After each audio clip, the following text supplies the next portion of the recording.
give our good friend Henrietta Hippo a little bit of a push to get in the water. On the count of 3, we're all going to yell at the top of our lungs, "Go, Hippo, go!" Are you folks ready for this? Yeah. Are you ready, Kevin? Ready? Alrighty, 3, 2, 1. Go, Hippo, go! That was awesome, you guys.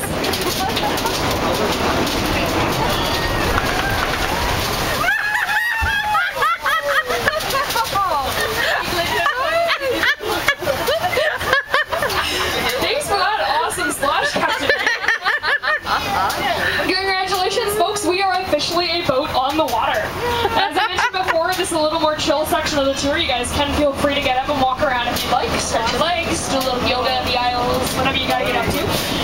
We do have an important rule though. Listen up, folks. Do not try and touch the water, okay? That is kind of the surest way for someone to fall out of the boat, and I really don't want to go in after you over the boat. So wave, PJ.